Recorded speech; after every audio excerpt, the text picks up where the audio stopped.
What? Why are you shaking your head? You're welcome.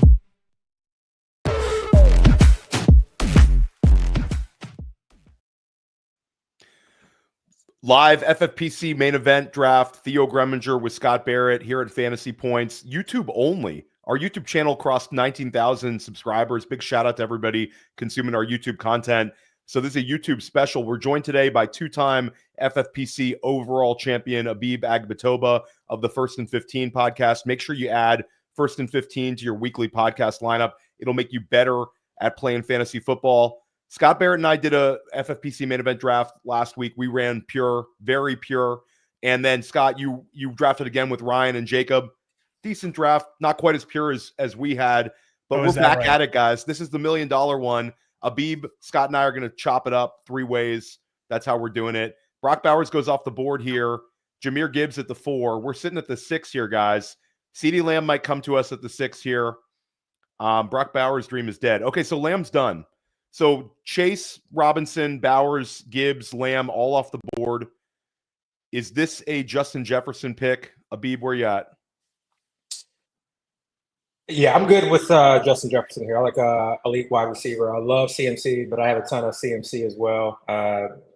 If I had one draft and I had to take one player, I know you're not gonna like this, Theo. I would take CMC, but yeah. I think you can build a lot of different ways. I could just with what's happening with the boards, and that's why having like a fantasy mojo and current ADP is important.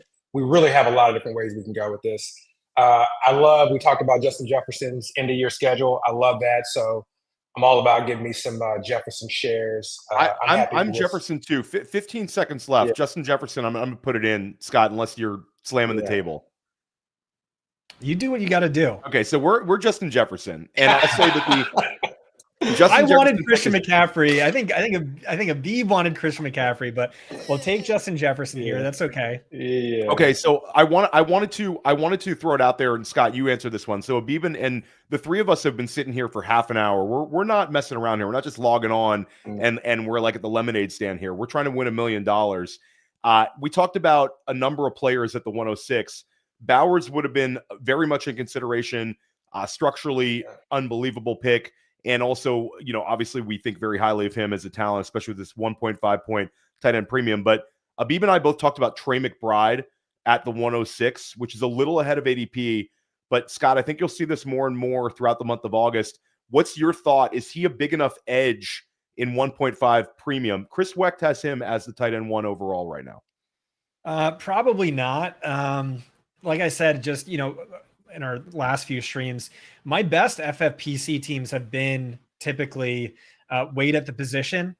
And, you look at the leaderboard, even prime Kelsey, I don't think was necessarily, worth it at times, at least.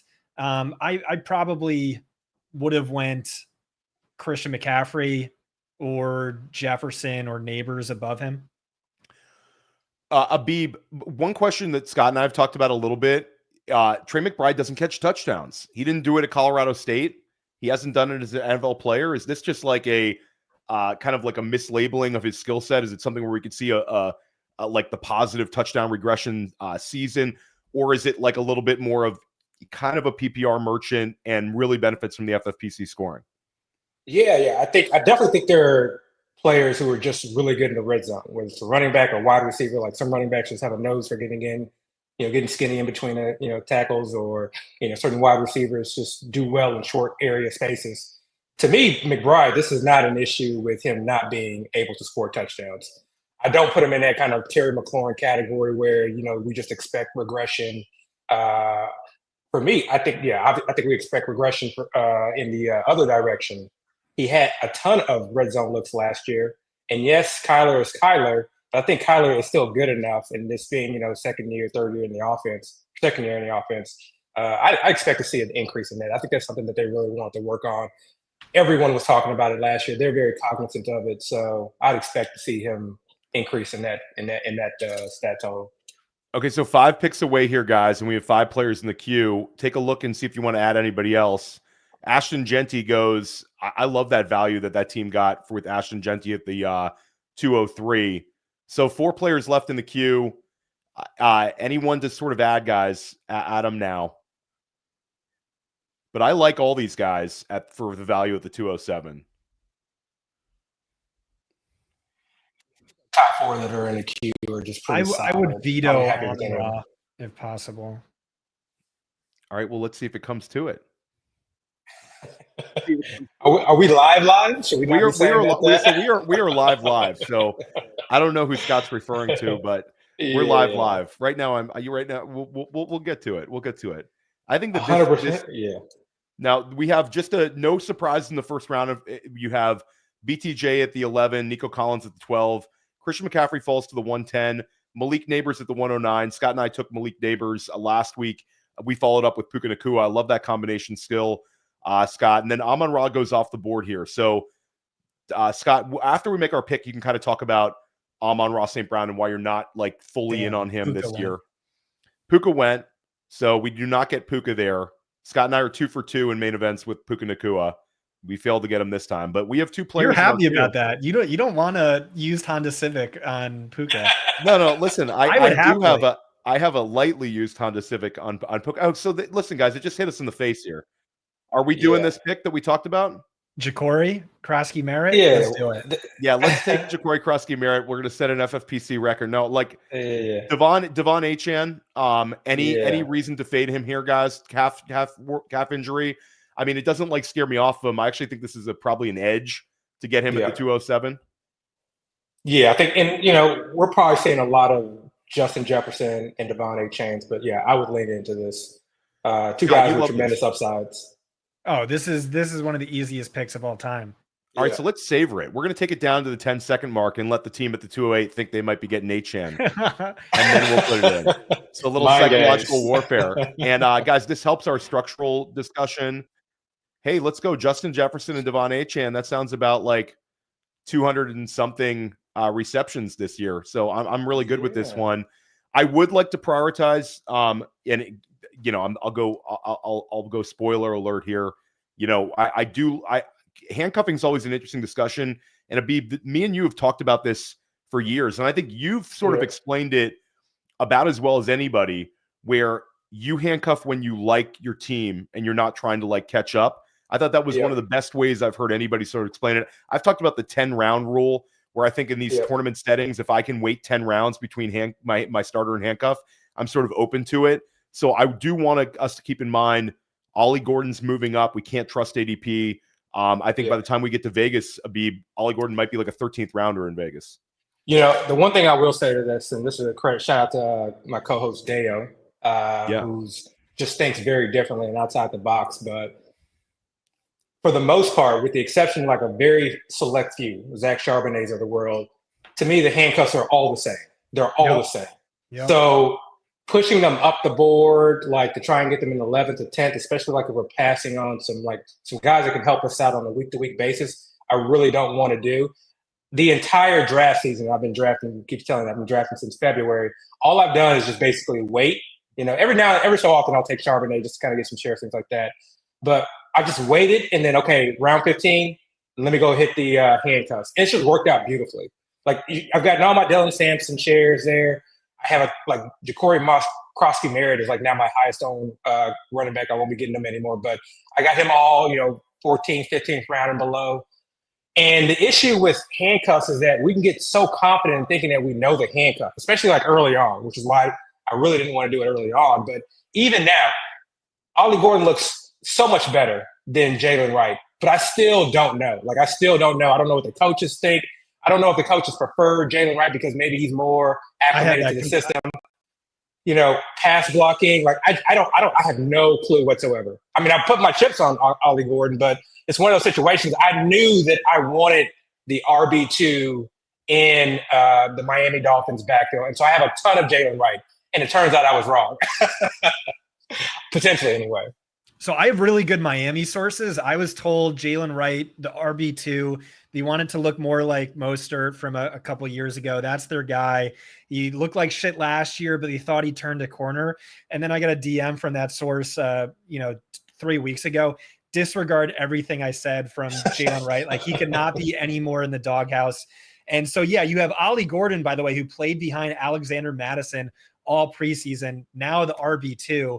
What does that mean to me? Is just Achane is going to get a ton of usage this year. Guys, come back to that, Scott, because we do want to hear your Ollie Gordon finished thought. So, but so chickens came home to roost. You yes, passed we on have CMC, a million.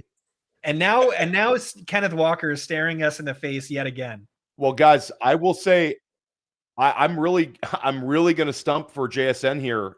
JSN at the 306, Habib. This would be my preferred pick. I would also be open to Travion Henderson, and I think this is fine for Josh Allen. I have a ton of Kenneth Walker. I'd prefer leaning away from him with this pick, with sort of the lack of preseason. Where's your lean here, Habib, on who you want to take here? JSN. This will be my first main event JSN team, but I would lean JSN with this build. Me too. I love JSN here, and Scott. I mean, I think he's the best third round value at the wide receiver position. I love JSN here. He's been going a lot. A lot of times I get sniped on him. Scott, anything to add? Or I'm put it in. Yeah, go ahead. Okay. Wait. Let's go Kenneth Walker. Yeah.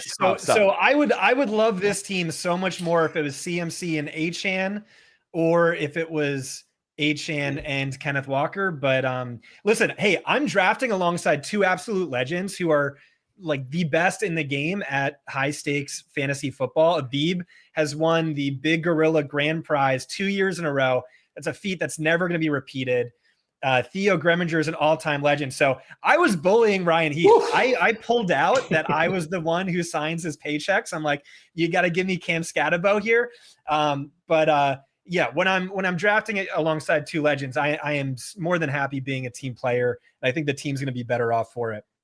I love getting. I appreciate that, Scott. I love the teams that we've drafted together. And just a little bit of preface: 2 years ago, we won our FFPC main event. We've done this multiple times now, the three of us together. We won it 2 years ago. We won the postseason as well. We crapped out in the overall, but we made some money. Last year went right down to the wire, and we ended up not getting into the tournament. So that was disappointing. So this year we're going back to it. I love the JSN pick. I think, to me, JSN, the vibes are immaculate. I think it's going to be a really concentrated target tree. And now we're sort of open to do whatever, guys. There's players that you talked about in round 4 that could be there, Habib. But let's get back to it, Scott. Like Ollie Gordon, your beat reporter was saying, so Gordon looks like he took it. 1.5 yards per carry for Jalen Wright. Now he's banged in the preseason, and now he's banged up. I think it might be all she wrote. He's another just really, really fast guy who couldn't correlate to an NFL field. Yeah. Also, we hated him as a prospect. I hated him as a prospect. Brett Whitefield comped his vision to Helen Keller. So there's that. Can get canceled. Yeah. The first comment, Brainburst, said, we need a Scott Barrett and Evan Silva FFPC draft after the last one. You guys drafting back to back. Yeah, this is great. You guys should check it out. We did a live stream, and Leone, Evan Silva, Ben Gretsch did a live stream. We were drafting right next to each other. So you can watch their stream, see them tilting. You can watch our stream and see us gloating. I would love to do a draft with Evan Silva. Like, this is one of my favorite people in the industry. I really look up to him. He's so good at what I'm weak at, which is like, he knows the backup left tackle for every single team. He's great at the macro, things like that. And I don't know why. I just take this sort of like annoying younger brother approach with Silva, where like I'm just like DMing it, or I'm texting him like trash talk and thing, and he's not up for it. I would love to do. Anyone is an ETR subscriber or watches their streams, comment. I would love to do a main event. I'll even pay $75.25 to get Silva on board. And I know we disagree with a lot, so that should be a really entertaining stream. Love Silva, super down for that if he is. Ted McMillan goes off the board. Scott and I drafted him last draft, which really fell to us nicely at like the a little bit later than this. He's steaming up. We see Josh Allen. We see Lamar Jackson go off the board. Jaden Daniels still on the board. Interesting. I bet he goes. Emeka Egbuka. Egbuka, guys, I think this might be a main event high. Egbuka just went at the 4-3. I don't want to say anything because any team can win, but it's almost so hard for me to draft a Mecca now because I'm looking at my own team that I'm competing against. Like, Yeah. and yeah, you need to hit at those other positions, those 1 through 9 rounds of other players that you took. But I mean, there's those teams compared to like where a Mecca's going in the 4th, 5th round. It's just hard for me to like really click that button. And Well, I was that's just hoping you super could high. talk about this. You Well, said usually like it doesn't matter. Usually there's not a huge disparity with guys rising 5 rounds from June to August, but we've really seen that this year, huh? Oh damn! I was Yeah. hoping we Okay, could have got close. lucky with Yeah, Walker. I was really hoping to. It would have been incredible. Yeah. It would have been absolute cinema to get for Scott Yeah. to get a 407 Kenneth Walker. But we have 4 players in the queue, and we're We're gonna one get a pick great away. player here. Yeah, We're gonna Yeah. get a smash pick. I mean, Oh, number yeah. 1 in the queue at the 407 spot, guys. I'm gonna jump out the window if I can't take Jaden Ooh, Daniels. Here well, at the Oh yeah, 407. yeah. I know Abib Let's was do it. looking forward to Devontae Adams, but But this is great too. Though. This team looks I think amazing. Abib getting the QB1 overall is a nice consolation prize to cheer him up. Yeah. So let's take Jaden Daniels, guys, and laugh all the way to the bank. Yeah, but getting All right, back to Jaden your Daniels point is in. about players kind of moving up and moving down across the. So when a player goes up 1 round or 2 rounds, to me it doesn't really matter because you'll look at a team. I can't remember who was doing a draft, but they decided to take Tet in the 3rd round, and then the player that came around in the 4th round, I think may have been like Devontae Adams or something like that.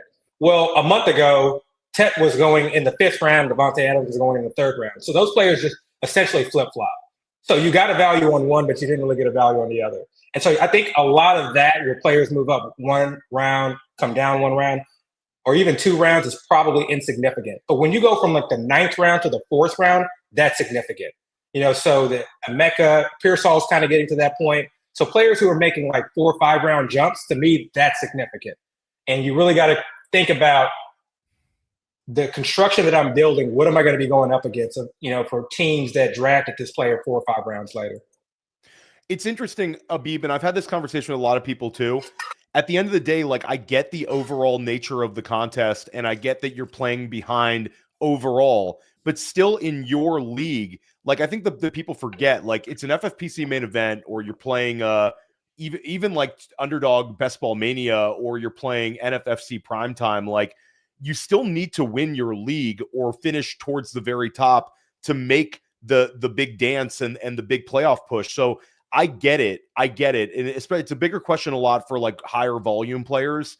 But at the end of the day, I think when you get to Las Vegas, end of the month, it's all bets are off. I'm going to draft the best possible team that I can among these 12 managers, try to cash the league prize, and then get my ticket to the dance, and think that my team is going to be different than others and maybe have a little bit of variance with my build. So I don't know. You see it every year now. So it's not like like when is the championship team drafted? When's the optimal time to draft? I don't think we know. And now with drafts being earlier and earlier and earlier, we really don't know. So I don't know, man. I think I could go either ways on this one. We're 5 picks away. We have 5 players in the queue.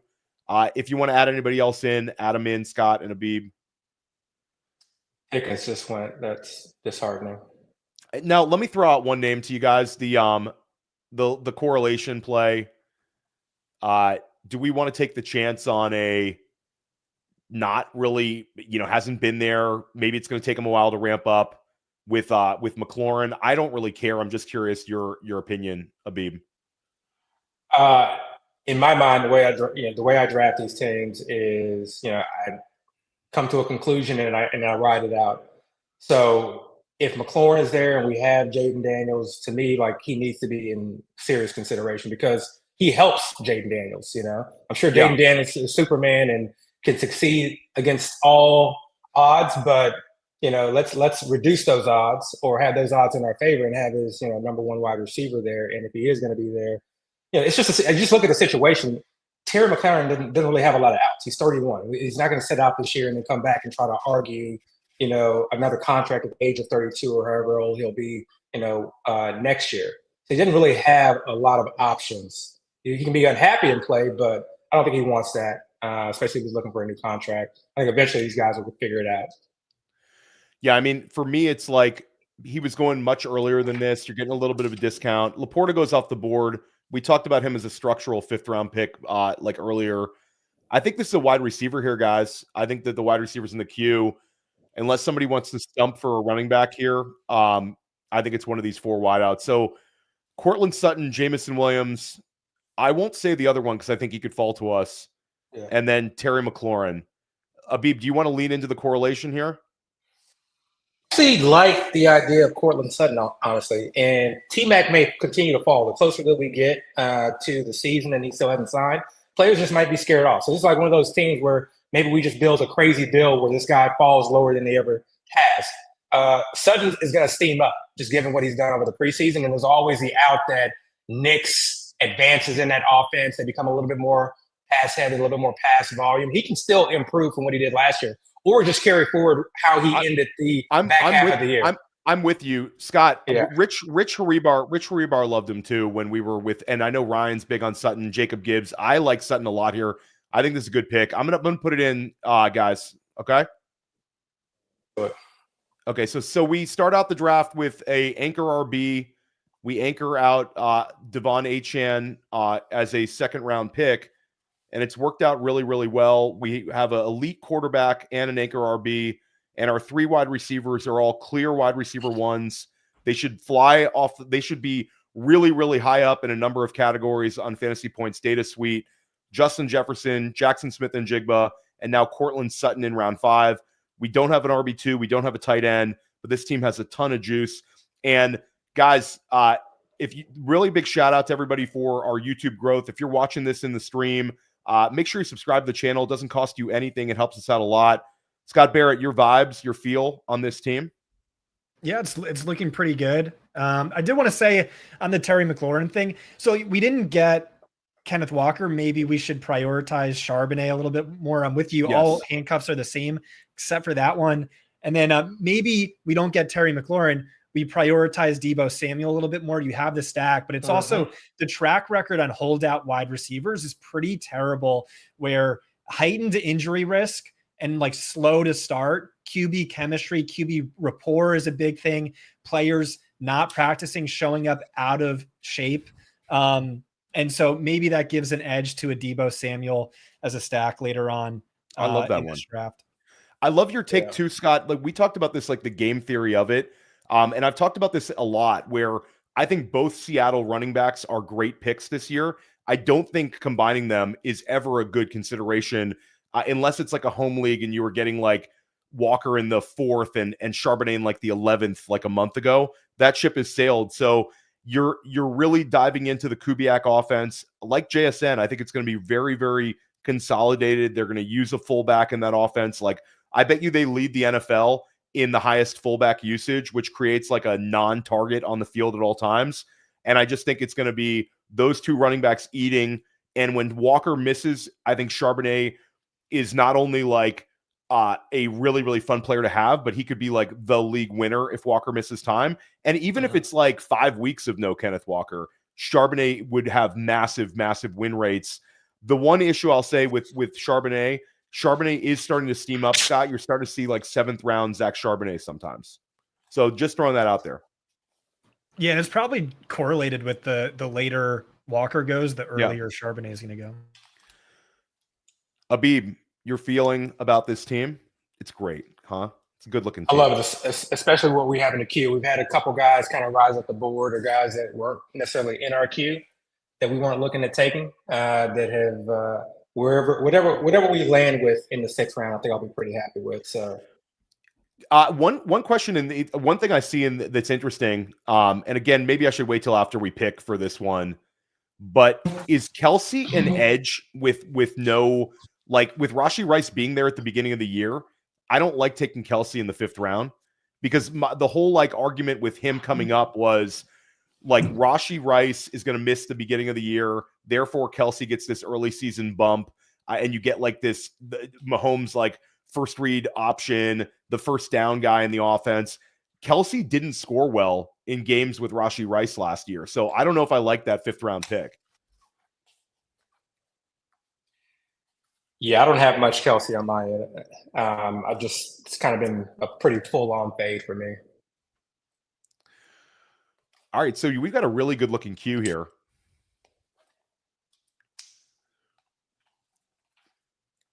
Very good looking queue. And you know what? I noticed one. I'm going to make the QE look even better. I'm going to put my guy in there, which you guys disrespectfully didn't even put in the queue.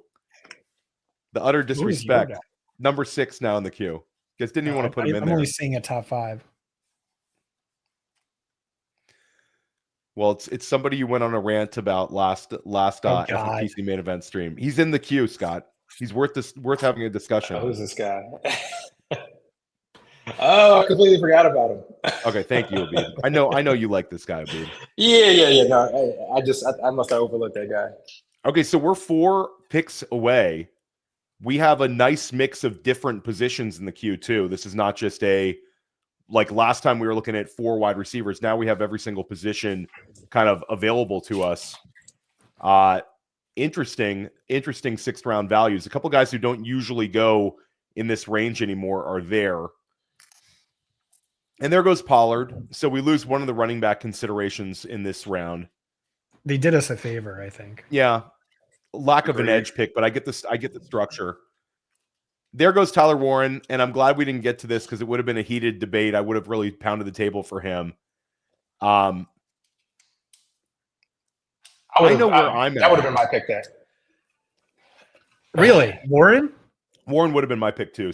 I think because he's going in the late 5th, and I think he's going to be. I like Loveland more, and he goes 3 rounds later, so I would have been against that.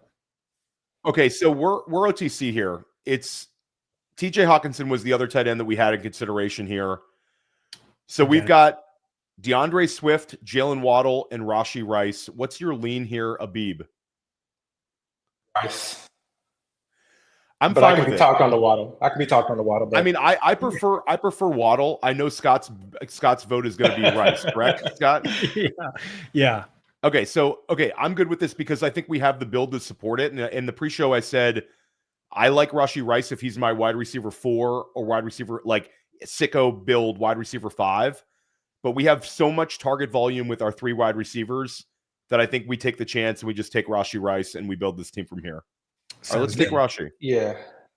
Hey, I wanted to say something on Jaden Daniels. I think in this format, the big 4, maybe big 5 quarterbacks are a little bit underrated, and it's weird they're going kind of late or later than I think they should. Just with the value of this tournament style league with a $1 million grand prize, I think it really pays to pay up for the premium quarterbacks in that tournament style format because quarterbacks score the most fantasy points. Like, just look at what Josh Allen did last year. There was that like 2-game stretch where he scored almost 100 fantasy points. You know, if that happened in the tournament rounds, it's almost like just scroll down the top 50 teams. They're probably all Josh Allen teams or damn close to it. What do you think of Beeb? No, I think years past, it was always like the late guy that was just seemed so obvious. Lamar's year, Jaden Daniels' year. Like, it was just always. This year, there's tons of quarterbacks late that I like, but nobody that I truly love. So I think the quarterbacks are pushed down because I can even remember last year they were going around the 2-3 turns when QB started going off the board. And between Josh Allen, Lamar, Jaden Daniels, and Jalen Hurts, and you can add Burrow in there, especially when he's kind of falling to the 6. I love all those guys. I love all those guys, to be quite honest. Who was the biggest win rate quarterback last year? Was Jaden or was it Burrow? Lamar.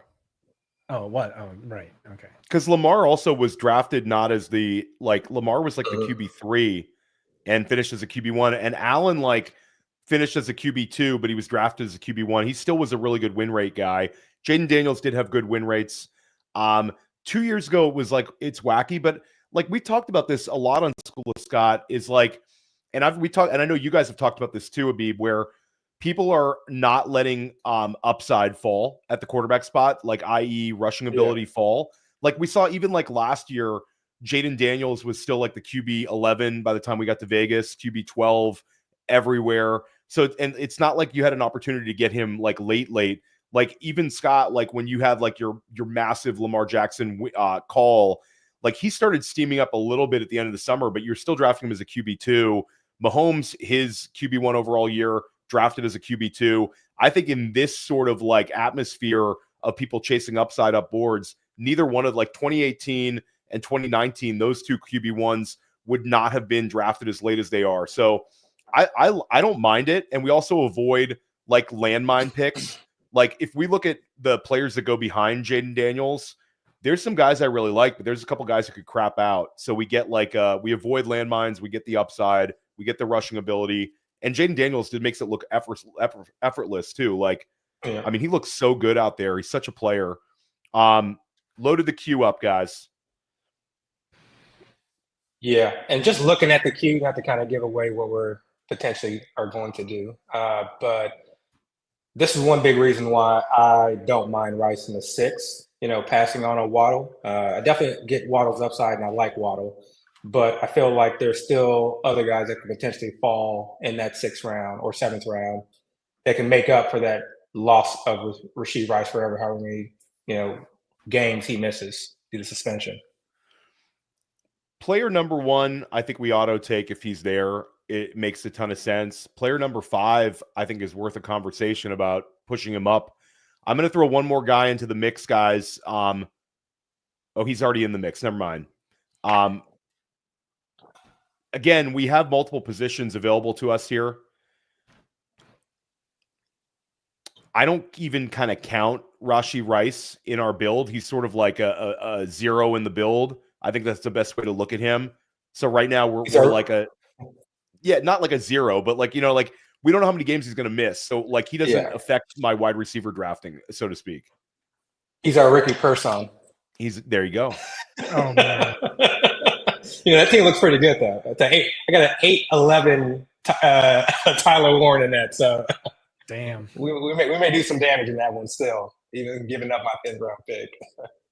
Okay, so we've got all positions covered again. I think I know where we're going to go if he's there. All right, guys. I think it's time to take our guy. I have no idea. Who No. I'm actually going to push for 3 one or of 2? these receivers. Yeah, number 2 actually, just because I think I'm looking at the board and it's a bit risky, but even if we miss out on him, I think there are other options there. Okay, so let's take it, Scott. We're talking about taking Debo. We're talking about getting some thick Debo here. We've been all over him. Keep up for the tight end, just because it gets pretty thin after that. But I'm comfortable with Debo. I'm comfortable. It's a position of need more so. Like ideally, Rice isn't suspended for the playoffs, and then we have our 2 wide receivers, 2 flags. I think we lean into our strength here. And we can kind of be almost done. I'm gonna go with the Beeb on this. Scott, I think there's a chance he falls to us too. Right. Okay, so let's take him. Okay, so I think we're really good with a dangerous wide receiver build here. I'm just worried it's a bench pick. Everything firing on all cylinders, but yeah. Well, it could be. It could be, but also it could be like he ends up being 16 points a game this year. And it's sort of like, Scott, you talked about the poor track record of holdouts. Debo, the vibes are good, and we get some correlation there with Jaden. We lean into the Jaden pick, and I think we're going to get something good in the 8th round as well. I'm going to start loading this up. I'm gonna put a guy in too early as predictive programming to try and subconsciously manipulate you. Go ahead. Yeah. I know who you're going to put in too, and I'm going to move him to the top of the queue. Oh God. Be careful in case we all lose internet. Take J.K. Dobbins. I guess he fits our build. He fits our build. It just almost made me vomit in my mouth, though. I'm putting in a bunch of running backs Scott won't like taking, but makes sense structurally. I'm putting in one who maybe doesn't make sense structurally, but I like. It's got none of these guys are bench guys. All these guys are going to be in our starting lineup at some point. Yes. Okay, we're gonna have the most optimal build ever. Okay, we're gonna start sits, bye weeks, injuries. Like it's all about amassing and accruing points throughout a 17. So I feel like these guys like Debo are important. Like these guys are could be massive. Right. Yeah, and just a quick bye week looks. We have a bunch of week 12 bye week guys. I know that doesn't really matter. It's way down the line. But no early buys besides Jefferson in week 6. I like this build a lot, guys. If you would have told me we would have been able to get a Jefferson, Achane, JSN, Daniels team, I would be really, really excited about it. And then we've really like leaned into our strength here. So this is a true anchor RB team, a very wide receiver heavy, and you get a potential absolute like wild card here that if the Rice suspension is fewer games than anticipated, we have like I hate to say it, we could have 4 wide receiver ones if this breaks our way. Loveland just went off the board. Loveland goes off the board. Okay. Damn. Team 7 taking 2 tight ends wasn't the most ideal scenario for us. So just a couple of picks to point out. We pointed out the Emeka Egbuka went at the 403. Tyler Warren goes in the middle of the 6th round. He's been coming up. Travis Hunter goes at the 601. Matthew Golden at the 701. I'm predicting that over the rest of the month, I think you're going to see more and more 6th round Matthew Golden, just a lot of steam there. Nobody really surprising. I do think Mahomes in the 7th round, if we sort of like could have backed our team up and known that we could have gotten Mahomes in round 7 to combine with Rashee Rice, maybe we would have pivoted off of Jaden Daniels and just pulled the trigger on Walker. Just throwing that out there, even though I think Daniels is a great pick, just sort of like the sliding doors of this draft. 4 picks away, guys. Q is loaded up. We have 1 running back. We're not panicking at the running back position. There's a couple guys in there. I really like 2. I think he's almost an auto pick for me if he's there with this build, guys. We talked about him in the pre-show. I'm going to fight for 6. I feel like 6 really 6 really helps too. 6, if you look at the correlation, again, because I am thinking about the money weeks. There are multiple players he correlates with in our current build. I will say number 3 option in the passing game though kind of takes a little bit of the edge off of him. I understand he could have a 2 tight end, a 2 touchdown week. I'm okay with head coach absolutely loves him. I also don't know that like Pickens single high beater, man beater is a little bit redundant to Lamb, where I think he might still be the zone beater PPR cheat code option. And the head coach really, really loves him. Just talked about last year being a totally lost year, really good splits with Prescott. I'm cool with either one. I think either one is a great pick. So you guys kind of trust your judgment. Yeah, just I think the guys at the top of the queue, one of those should fall back. Okay, but I don't like the idea of 2 or 3 being our second running back. I'll just say that. I like 8 more than I like those guys if it's going to be our second running back. A lot more. Well, he'll be there too as well. I can't get on board with that. There's just zero upside. I like 1, 2, 7, 6. I think that I'm 6. Okay, so I think we should go. I personally think we should go with 1 right now. But if you guys want to go 6, we can go 6. I'll go 6. Okay, so you guys both vote for 6. Okay, so we're not even going to say the other name. So we'll take Jake Ferguson as our tight end 1 here. And we'll see how this thing goes. Because I'm just adding some guys to the queue right now.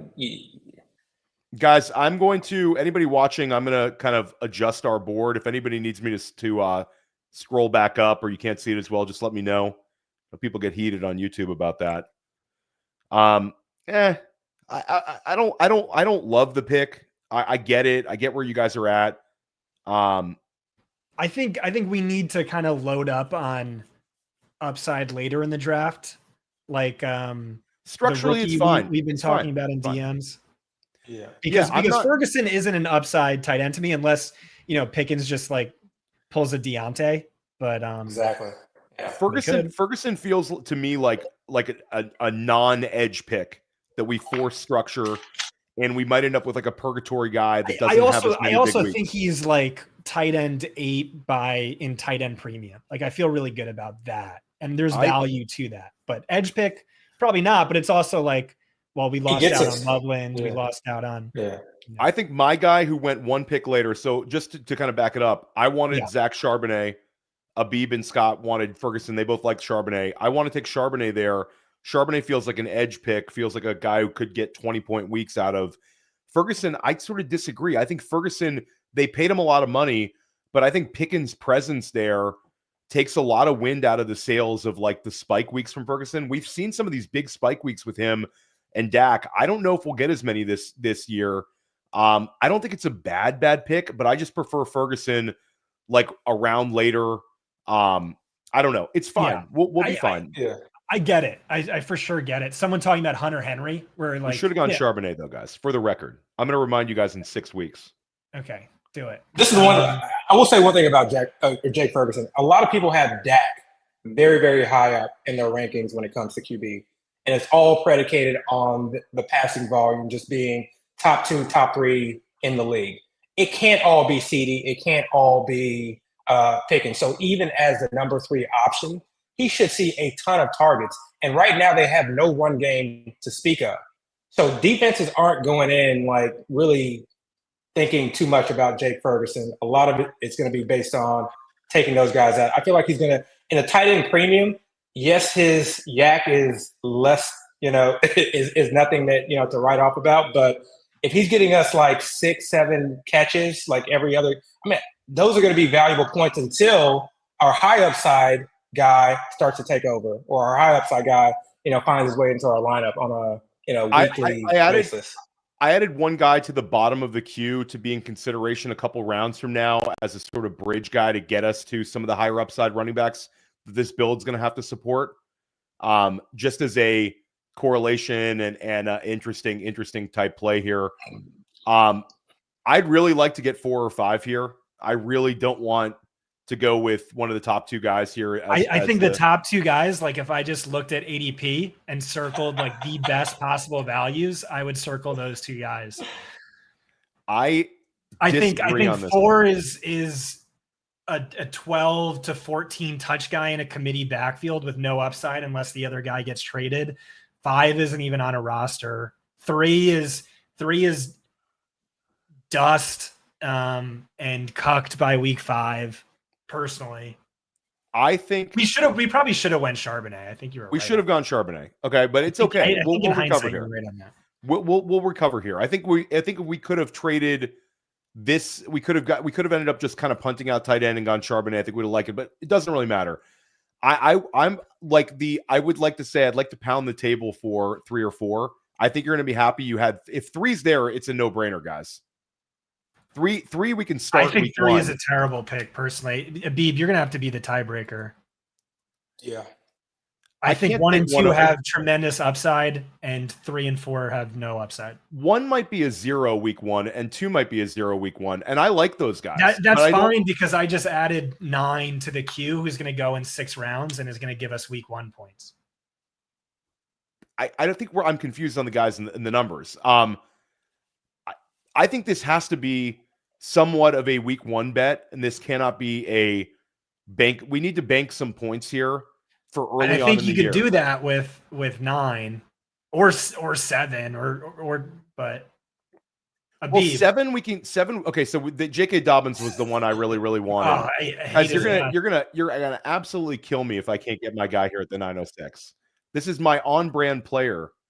And he's sitting here in our lap. One is like even when more. when my guy has 15 points in week 1, and then ends this guy guys who doesn't catch passes.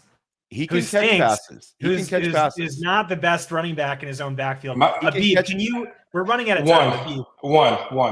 Oh, we have a little bit of time. But I'm all about these ambiguous situations. Who can take over the backfield? So for me, it's 1 or 2. This is when it comes to these handcuffs. Go ahead. I got 2 in the 11th round yesterday, and we're taking them in the middle of the night. So let's get both of them. Like I think they're like 2 of the best values. I would like 1 and 2. This is the same argument for JCM versus some of the other handcuffs. I'm getting boxed out on this one. You guys both want 1. Let's put 1 in. We're going to take Cam Scatterbo here, right? Theo wants me to buy him out of his team. He's DMing me. And for the record, if my guy gets back to 10, we're taking him. But when he gets taken in the over the next couple picks, I'm going to make my prediction of those guys versus one another. This is one of the most polarizing players. Like, this is a guy I am jumping on the table for, and we're going to be calling him Marshall Chalk in week 8. I feel so, but I've told everyone, and like no one agrees with me. Coach Speak Index is like the only guy. Debro a little bit, and that's it. Everyone else is just, dude. Tyrone Trace sucks. Yeah. I don't think Tyrone Tracy sucks, but what it came down to is I don't think in the doghouse. Yeah, I don't think the coaches trust him. I do not like seeing him come out at the goal line. I don't care if he was tired. I don't care if he had a, kind of a, he was beat up on the run play before. Like him coming out at the goal line to me just says a lot. Like it says a lot. And yeah, I think they don't trust him as a pass catcher, catcher, even though he's a former wide receiver. They don't trust him at the goal line. Scadaboo, I think, gets all the money touches. And then there's a chance this guy is just great because, like, you look at the analytics on him, they were incredible. But on this team, I see like PPR cheat code potential. Like, remember Leonard Fournette that year in Jacksonville? He scored like 0 touchdowns, but just had a bunch of garbage time targets. And Leonard Fournette would have eaten Tyrone Tracy's lunch if they were in a running back committee right now. That's what Marshall Chalk's about to do. Well, Cam Scadaboo is getting re-rolled right now in Dynasty right now. People I think are getting a little scared. Scott, you're digging your heels on Cam Scadaboo. We got Cam Scadaboo for again sliding doors. I think if we would have gotten Zach Charbonnet in the 8th round, then the Scadaboo pick would have been okay. But Basil Tootin off the board. Braylon Allen, who was Braylon Allen is who I wanted. I wanted to take Braylon Allen over Cam Scadaboo. I think Braylon Allen laps him this year in fantasy scoring. I pushed back on the limited guy here. So we're chasing a little bit at running back. We also need to kind of recover a little bit, not recover, but I think we need to start keeping in mind some of these tight ends.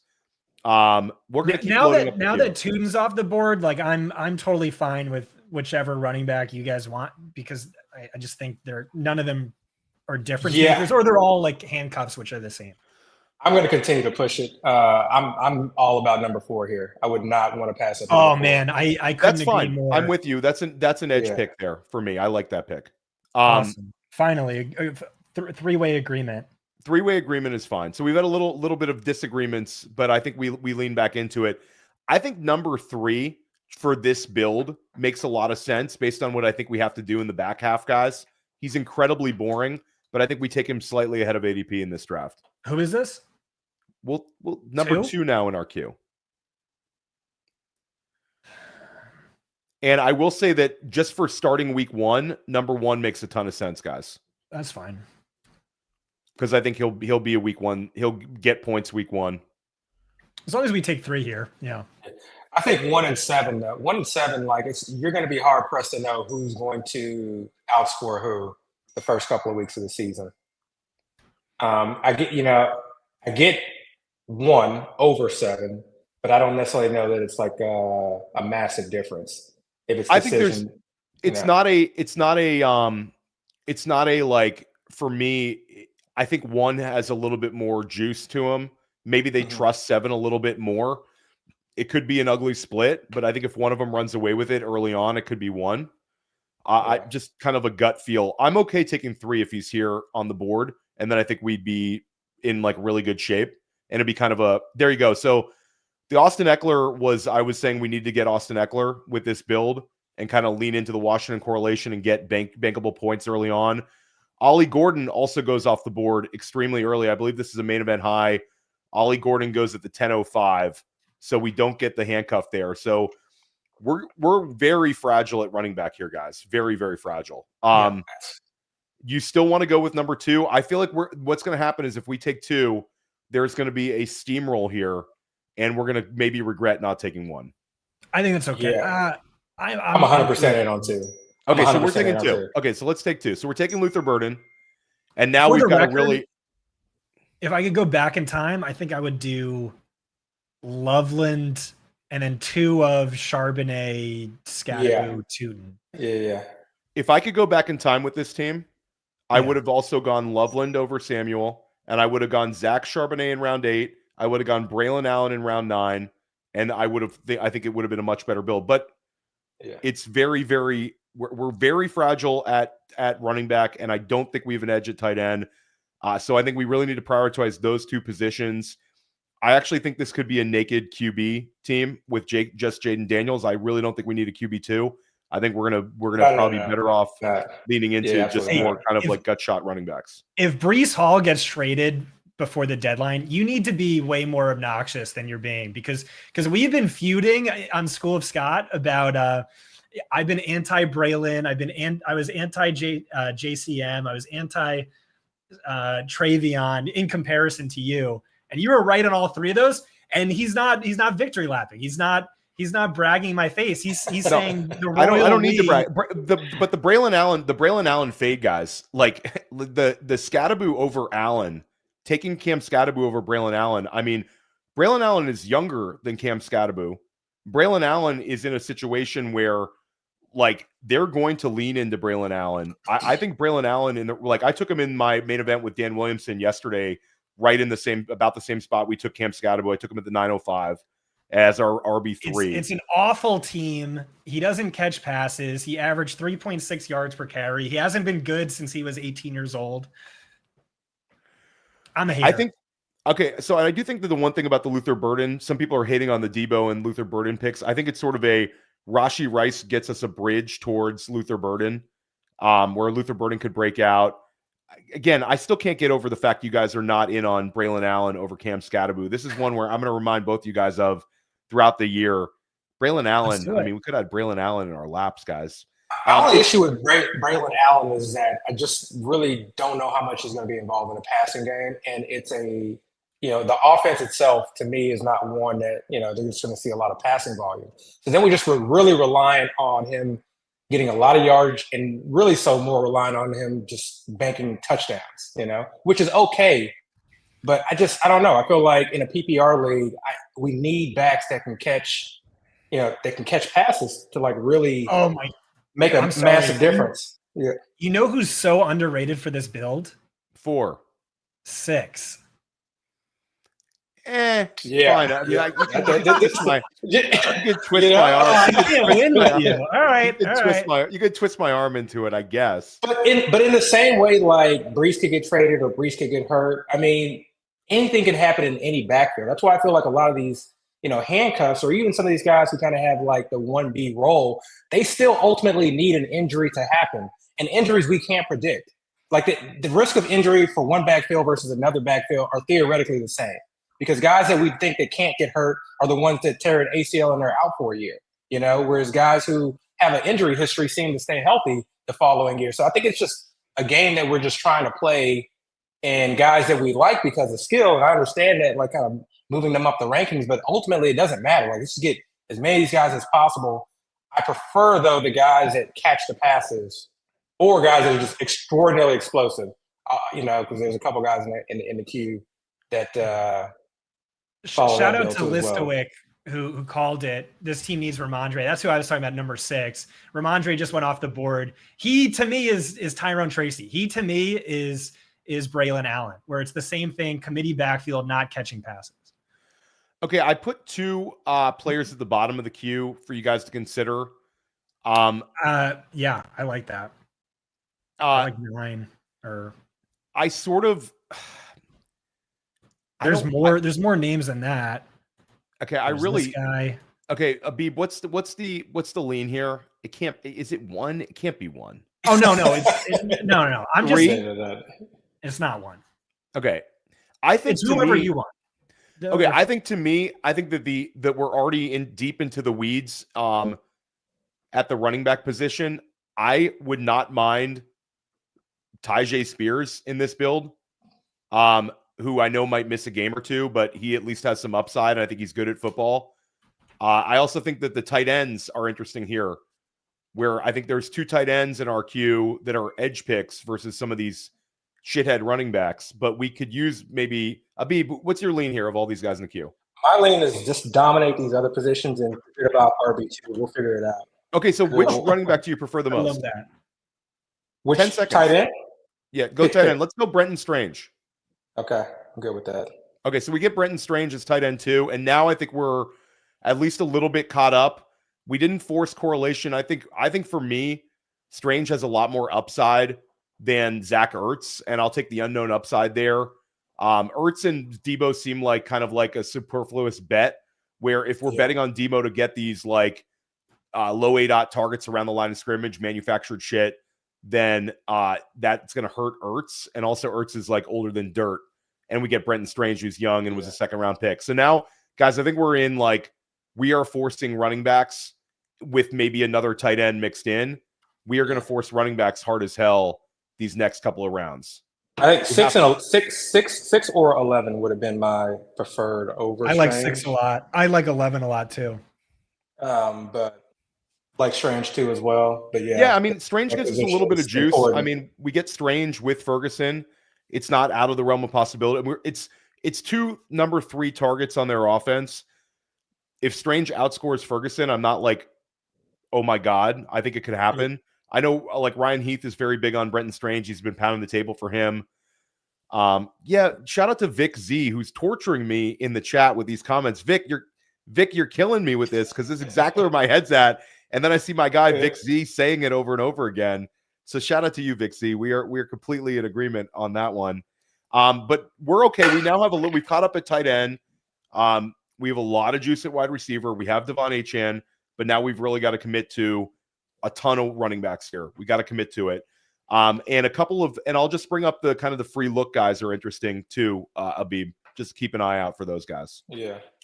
This is, I mean, look, this is a hero RB build. Like this is, it's not supposed to feel good. No, it's not supposed to feel good. Like these are not supposed to feel good. It's not supposed to feel good, but it's not supposed to feel uncomfortable. And it feels a little. It is supposed to feel uncomfortable. It is supposed to feel uncomfortable because I mean, look, especially around this time when guys like Ollie Gordon, I get it. I'm not saying it's a bad pick, but when guys like Ollie Gordon are now getting pushed up to the 10th round, like this is now where we want to look for guys that are like going like that are getting pushed down, and we want to take advantage of that, and we'll figure out the RB2 position. We will, and you write waiver wire articles, and we're on the waiver wire. We have a lot of managed leagues. We'll be able to figure it out. I have confidence in us. So imagine Will Shipley goes undrafted in this league. No. Saquon gets hurt week 2. Will Shipley will be drafted.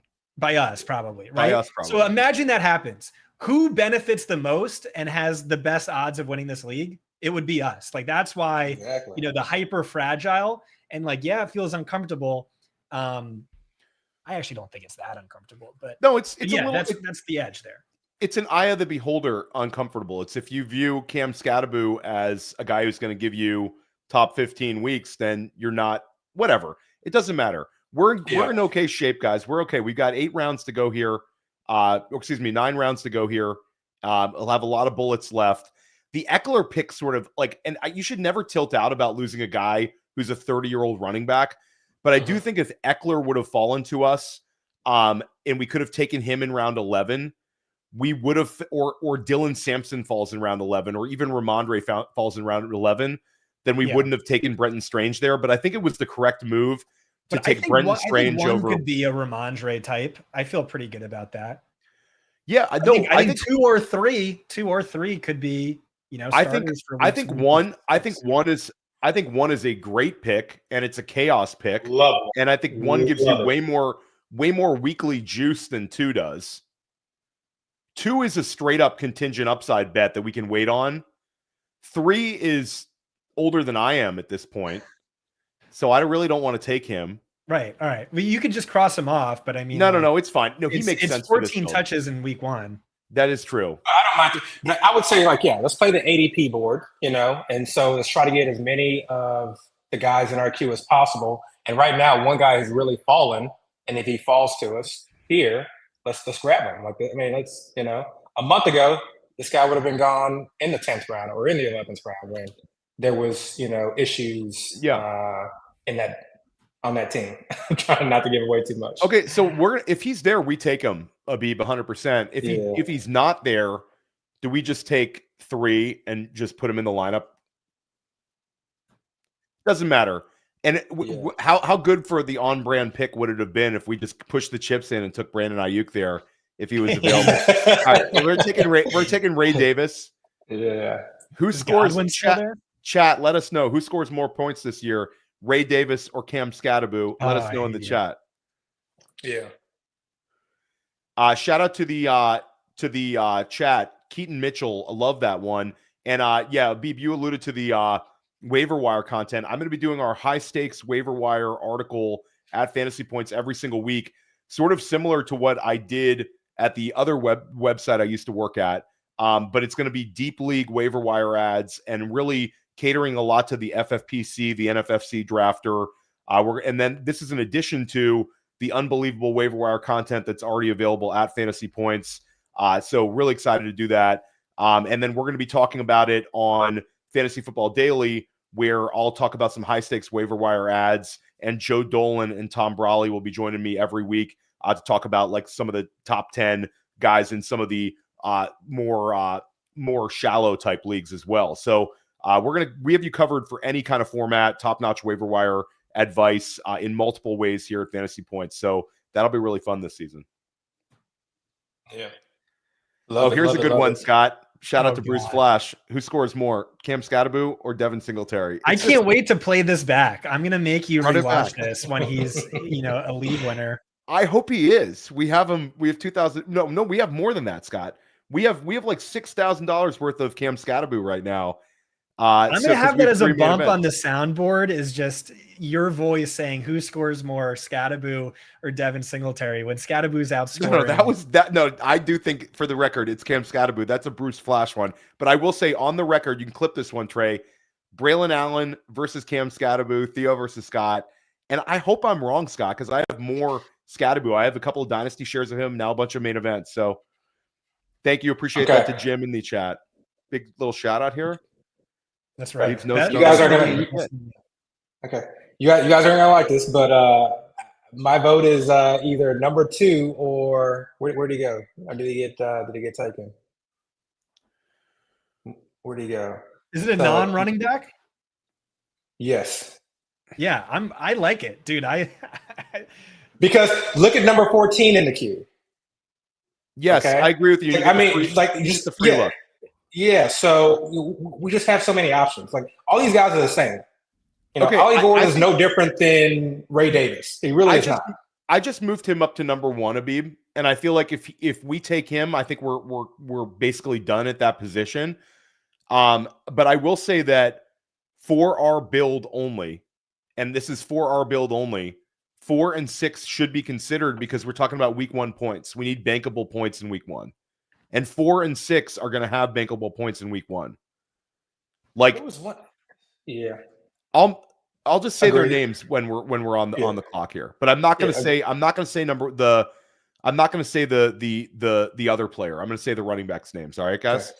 So the other one might fall to us in 14, Abib, the one you want. So 1 or 2 is what I was talking about here, just for this build, as far as looking towards the back end of the year. I'm getting in really the private chat with upside. you.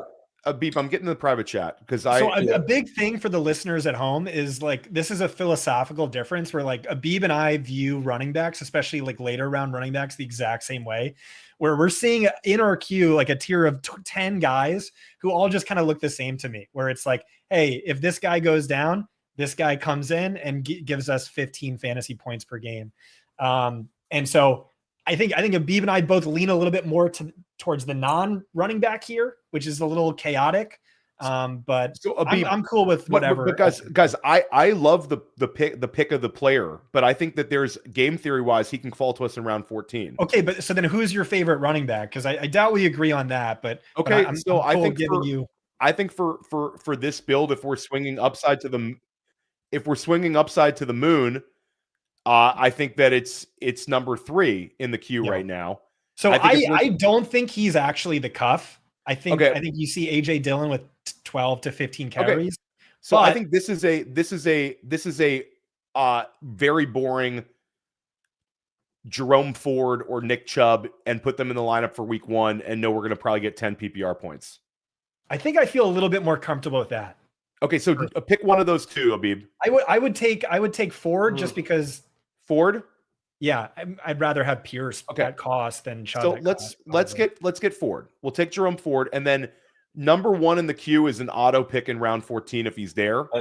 Okay, but at least we have a guy who is going to put a couple of points up in week 1. Yeah. Like, I'm not a huge Jerome Ford guy, but he does catch passes. It is Joe Flacco behind center. Yeah. Again, I don't love it, but I think for this build, like the one thing that people get caught up like in zero RB builds or hero RB builds, you can't have all handcuffs. You've got to have a couple of guys who can just get a little bit of bankable points until chaos happens. So we'll throw Jerome Ford in there. And that first game, guys, it's a Jerome Ford game. It's a home game. They're hosting the Cincinnati Bengals. That is a Jerome Ford game where Jerome Ford might catch 5 passes. I have to say, I love Abib's confidence and swagger as we're drafting this team, where it's like, no, we're not weak at RB2. Scattaboo is going to crush, and we'll figure out RB3. We're good. I love that, and I love drafting with that sort of mindset. And with that in mind, is there a bigger low? Is there any more of a low T pick than Wan'Dale Robinson right there? But is there any more of a let your nuts hang pick that feels so good than round 14 Brandon Aubrey? Round 14 Brandon Aubrey is a and shout out to the chat, to Kevin Wheeler in the chat. This is my first Jerome Ford share in any Big Gorilla or main event. I don't have any Jerome Ford, but for this particular build, like, he's your poor man's Ramondre Stevenson bet in week 1. He's going to get 10 points in that game against Cincinnati. In that game flow, we're going to be able to throw him in the lineup and get at least not a non-zero at the running back spot. And then, hopefully we get some of our cuffs and those kind of guys coming up. Brandon Aubrey is definitely an edge pick, Scott, and you also get the free look. Brandon Aubrey's an awesome, awesome kicker. He's not my Exodia kicker. I revealed that. Whoa, that's right. That's right. Yeah, I have an Exodia kicker this year. Right, so we don't might need take Aubrey. him again. We have an Exodia kicker. Yeah, we don't need Brandon Aubrey. We can wait till round 19, 20 and take my Exodia kicker. I think a couple of months ago, that was more than, you could definitely, play around with the early kicker, early defense. Especially now, with with 2 weeks, nah. Especially when you're setting waivers for 12 hours a week like you are. Yeah. Oh, God, that sucks. Oh, my waivers are going to be brutal on Wednesdays. Brutal. Yeah, no, Bruce. With me, Cam Little is not. Cam Little is not my my Exodia kicker, but I do like kickers who can hit 70-yard field goals. Losing Adam Fannin kind of stinks, but maybe we do need to load up on running backs here. We're not done at. I don't think we're done at tight end. I think we need one tight end. There's still a number of guys, and I misplayed that one, Abib. I think you were spot on to kind of push him, and Ford probably could have come back around. Fannin is steaming up. We've seen a lot of guys who are the steam guys. Johnny is off the board. The steam guys are getting pushed up in this draft. We're running back again here, guys. Can I make the case for my running back? Rico Dowdle, I think he's like an ideal pure cuff, but I also think there's a chance he wins the job just because this is a super valuable role. Dave Canales, bell cow, we know that. But for Canales, you want a running back who can do it in both phases of the game. And Chuba Hubbard's coming off the worst yards per target of all time. Dowdle already getting the third down snaps in preseason. It was really good. I think that the highest upside handcuff on this board here is easily Taj Brooks. And I think it's easily Dowdle, but I won't fight you on a handcuff. Abib, I think Taj Brooks, because it's one of the best offenses in football. Taj Brooks is, to me. I mean, we've seen this before where Samaje Perine comes in as the guy. I'm player 8. You're player number 8. But he's going to come back. You think he's I do. No, I don't. You said that about Fannin, you jerk. Okay, so let's take him. We get the free look. We get the free look with him. So let's take him for the free look play as well. So he could be in our lineup if he catches a touchdown or something like that, and he's got upside. So I'm fine with him. Okay, so what happens with preseason? Yeah. And Scott, I'll push back on this. No one agrees with me on Dowdle. I don't get it. It just seems so I get the Dowdle. I get the Dowdle love. So I'll push back a little bit. I think that Trevor Etienne is the beat reporters like him. They prioritized him. Trevor Etienne can catch passes. They took him in the 4th round in a loaded draft. Yeah, but not that far off of guys. Trevor Etienne was not that far off of Cam Scattaboo and Bashal Tutin. He's drafted in the exact same round. My thing with Dowdle is I get it. It all worked out well for Dowdle last year in Dallas. But I think if we lost Chuba Hubbard to the season, I do think it would be like like all those valuable targets. Like if the whole argument for Dowdle is he's a much better pass catcher than Chuba, like Trevor He's also Etienne, a great runner. Like, remember how shitty the Cowboys were last year?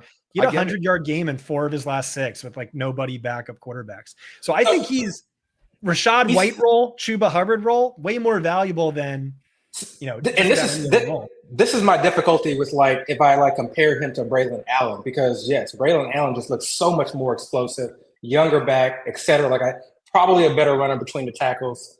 But then you look at like a Rico Dowdle, and he's already like, it sounds like going to be the 3rd down back, probably the 2-minute back, the hurry up back. So he's got built-in receptions. So it's almost like if he gets, if he catches 3 to 4 passes a game for 30 to 40 yards, like he's probably going to be scoring very close to Braylon Allen. And then Braylon Allen may get him on a touchdown. But then if Chuba goes down, I don't think that they're putting in the rookie Trevor Etienne, especially what I've seen in the preseason. I mean, he's explosive, but I don't think he's anywhere near where they want him to be as far as being able to pass block, being in on 3rd downs, being in on hurry-ups. I don't necessarily know that he's going to be ready for that load. So I think Trevor Etienne will take some touches away, but Rico Dowdle already is getting the passing down work, or at least a good portion of that coming in. And so if Chuba goes down, I think his workload could definitely be, enough to give us like low RB1 numbers. High-end RB2 numbers potentially. And I'm like a big bet on. We've talked about like on School of Scott so many times about Dave Canales RB1 is just cheat code. This year Chuba's steamed up. It's going to put a little test to that, where people are actually paying for Chuba Hubbard. Where like the last 2 years it was like Rashad White in the 6th round, Chuba Hubbard like super cheap. But yeah, I get it. I get taking chances on Dowdle. I also get taking chances on Trevor Etienne a little bit later. Hey, let me keep up for someone real quick. Go for it. Number 6. It's a free look, and we need guaranteed points. Like, so when we're talking about this, the handcuffs is like a lot of these guys were just waiting for injuries. We want to prioritize guys where we get an answer week 1, and we know either to just drop them and pick someone up. That's the best time to pick people up off waivers, or to stash them. And I think we could be surprised with touch total or snap share with number 5. I think that could be interesting. What do you think? I'm okay taking him, but I don't think I think you can wait a couple of rounds. This will be way like his main event high, but for sure, right. 1 and 2 in our queue, like 1 and 2 in our queue make a ton of sense here, guys. I also threw one guy in, Abib. Take a look at number 8 in the queue. If you're in on him, I think we could force him in one of these picks. I think he's going to be a guy on waivers. I think he's going to be a guy okay, that a so lot then of people are going to drop. Forget about him. I'm just going to throw one more guy for a little later, and I'll take him out. I think that if 1 or 2 are there, we're taking them. I actually like 3 guys. Where 3, like I know you guys have both talked about him. It's just a bet on the guy ahead of him being like really, really, really dust. I mean, did I show you what my sources have been texting me about this? Yes, you're into it. So, but I think for me, like I wanted to take him last round. All right, let's do it. Number 1 is here. I think we got to take him. I like the. For me, hopefully I really like 1 a lot less than the other 2, but I won't fight you too hard if Abib agrees. Abib, come on. Back me up, Abib. Please. Dude, I'm number 2. I mean, okay. Let's play the ADP game, okay? Because so you got it. Let's take him then. But I do think, for the record, I think that the other guy is going to be a much bigger factor in that backfield. So, but we can take him because I think a couple of these other guys. If Brown stays healthy, no one's going to be a factor. But Samaji stinks, but it's like they trust him in passing downs for sure. We've seen him be the injury bell cow before. I don't know. Yeah, I did like the player a lot more than anyone else. Yeah. Okay, so we are. Okay, but so structurally, what do you think? What do you think,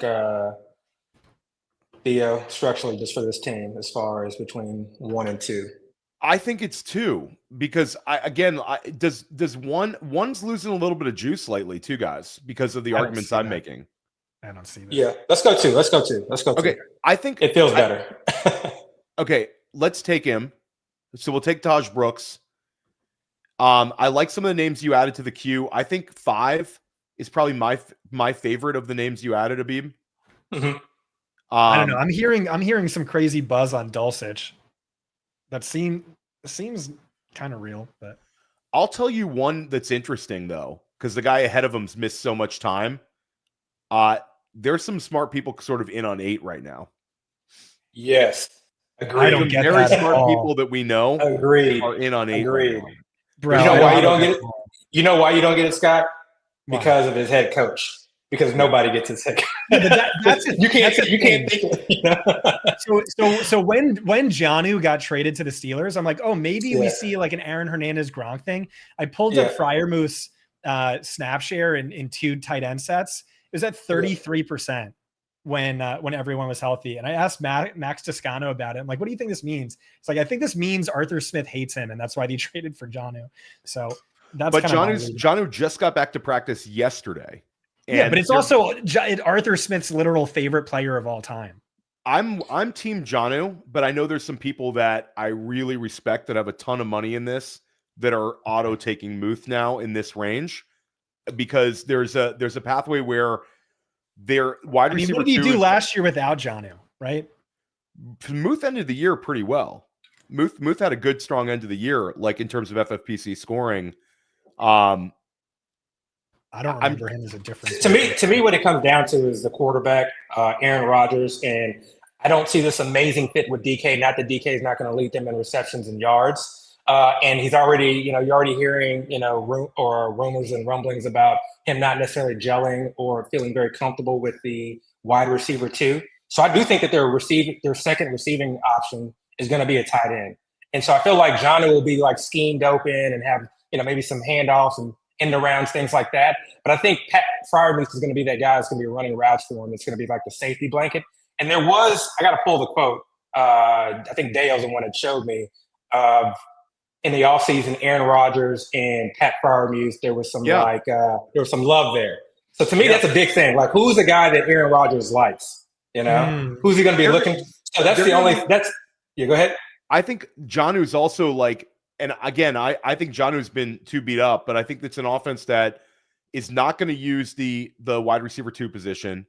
I think it's an offense where, like, everybody's saying, Jalen Warren's going to be the underneath target, and Jalen Warren had 60 catches 2 years ago. I don't think that's going to be an MO with Aaron Rodgers. I think it's going to be, both of those tight ends might end up being usable in some weeks, but I'm just saying there's some smart people on Muth that have kind of turned my eyes towards him in this range where Jonnu being moved around all over the field. Dameon Pierce goes there. Yeah. All right, so can I just veto? He goes, like, you can basically get him in the 19th, 20th round. Like, nobody really wants to draft him, so you're not paying much for him. He's an option. I think Terrence Ferguson's interesting. Like, they almost spent McVay said they would have drafted him in round 1 if not for that trade offer. Yeah. League winners disproportionately come from Sean McVay offenses, tight end premium format, talented player.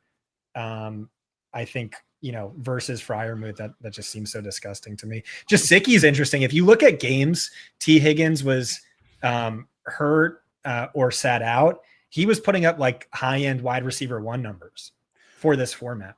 I just feel like Ferguson, and I wrote this article. It's one of those things where we'll find out week 1 and we could drop him if we wanted. But I think that's the problem with Ferguson. I think Ferguson's a drop, and then he does something later in the year. Okay, so we'll take Rico Dowdle here, guys. Yeah, he came back. But how many players do you guys typically drop and add after week 1? Like, isn't that the best time to be adding and dropping players? Well, the most advantageous week of waiver wires, and anybody who tells you differently is wrong. Week 1 is the first time that NFL teams have shown us the truth all summer long. They actually tell us the truth week 1. You need to pay attention. Week 1 and week 2 usually are 2 of the best weeks to add guys. And of course, there's injuries throughout the year, but those 2 weeks are huge. So on average, week 0 as well, Abib. On average per team, how many ad drops do you make week 1?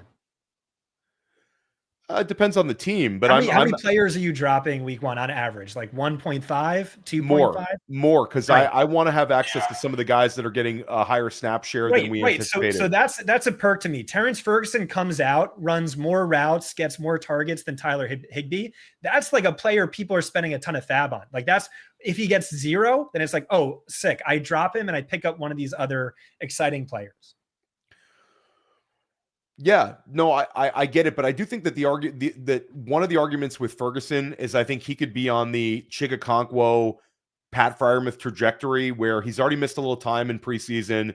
You have the 2 established like target alphas with Nakua and Adams, and a guy who gets weekly touches galore in Kyron. So him establishing himself as like a viable option, I think probably comes in the second half of the year. I like taking Ferguson. Yeah, but there's a chance that's wrong, and it's just like, oh, McVay really loves this guy, and they never show us anything in preseason intentionally. Or you could do like Gesicki, where you just like, hey, maybe T. Higgins gets hurt week 1.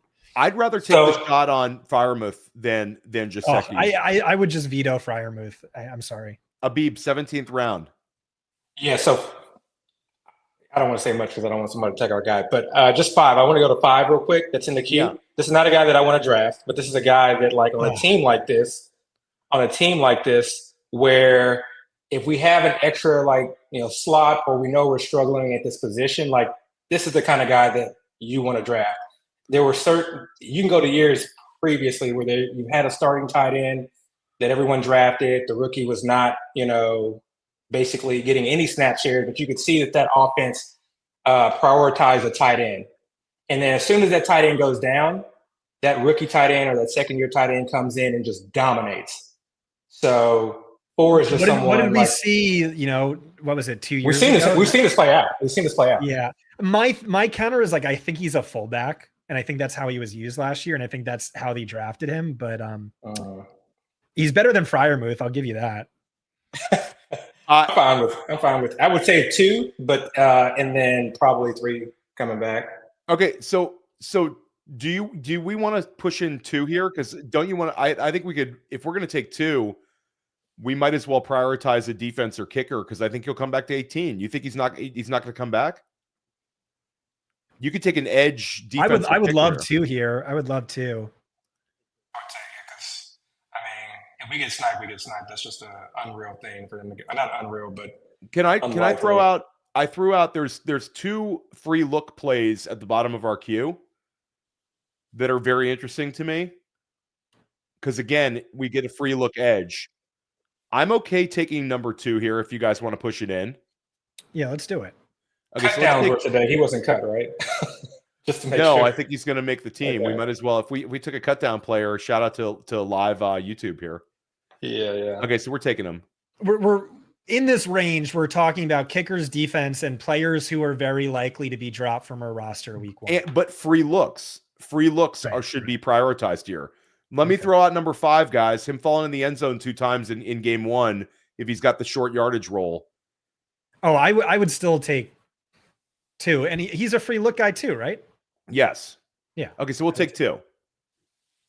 All right, putting him in. Yeah. Look at all those running backs in a row. Yeah, it's really shout out to the YouTube audience. Let us know what you think about the green paint to end it. Yeah, and Joe King nailed it. We have some juice and firepower on this team, and but we are vulnerable at tight end and at running back. But at this point, I think we're kicker, defense, and then we're wide open. We don't need to force another running back. We already have enough churn guys. We need a I hate to say it, guys, we don't root for injuries, but we kind of do with this team. We're rooting for a little bit of not season long, but a lot of like 3 weeks off kind of injuries. We'll take them on this team. And I'm also rooting very much for a Brashard Smith taking a 40-yarder to the house in Brazil, the Brashard Smith game, and we just put him in our lineup. That would be nice. We might be a little weak at tight end 1 and RB2, but we have your Exodia kicker, so that's going to give us a huge edge. And Jaden Daniels, guys. Jaden Daniels is going to put up some numbers this year. That's exciting. Tricky week 1, though, against that front 7 for the Giants. Scroll all the way up if you don't mind. Okay. Okay, so we've scrolled I all the way up. hate to do it to you, but imagine this team with Christian McCaffrey. Imagine this team with Zach Charbonnet. But yes, imagine this. Yeah, team or imagine it with Kenneth Walker and he stays healthy. Imagine this team with Christian McCaffrey. It actually probably would have really worked out with some of the wide receivers that fell there, and then the Scadaboo pick could have been we wouldn't have been really necessary to go away from. You hate that Scadaboo pick so much. Just who did you want there? Times. We've done it so many times. Who did I want there? I wanted Braylon Allen over Cam Scadaboo, but I wanted Zach Charbonnet over Jake First. It doesn't matter. When this team, we're going to be hitting the waiver wire extremely hard on the running back position. What if we got lucky and God smiled on us and all of our disagreements worked out perfectly in our favor? Agreed. Like, again, this team has the firepower to support low scoring. It doesn't have the firepower to support Devon Achane missing time, though, at this point. Devon Achane, I think that the Ollie Gordon going this highly is like a wake-up call to people. If you're watching the stream, I think the one huge takeaway for you, two huge takeaways. Emeka Egbuka goes at the 403.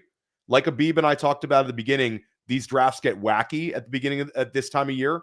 Yeah. And Egbuka's 403. The other big takeaway, and for people that are volume drafters, and whether it's FFPC, Underdog, NFFC, Ollie Gordon in the middle of the 10th round should be eye-opening to everybody because people are going to reach on him all week long. Mm-hmm. All right, so we are coming up around here, guys. We're a couple picks away. Again, we have to take a defense. We have to take a kicker per FFPC rules. We can't, like some of your home leagues, you can just skip taking those positions. We can't do that. I want to lean towards free looks whenever possible.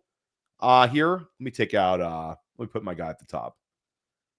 I just moved one guy up to the top that makes a lot of sense. Not my Exodia kicker, but a fun kicker with a free look. My Exodia kicker also, I just put him in the board, guys. I moved him up to 2.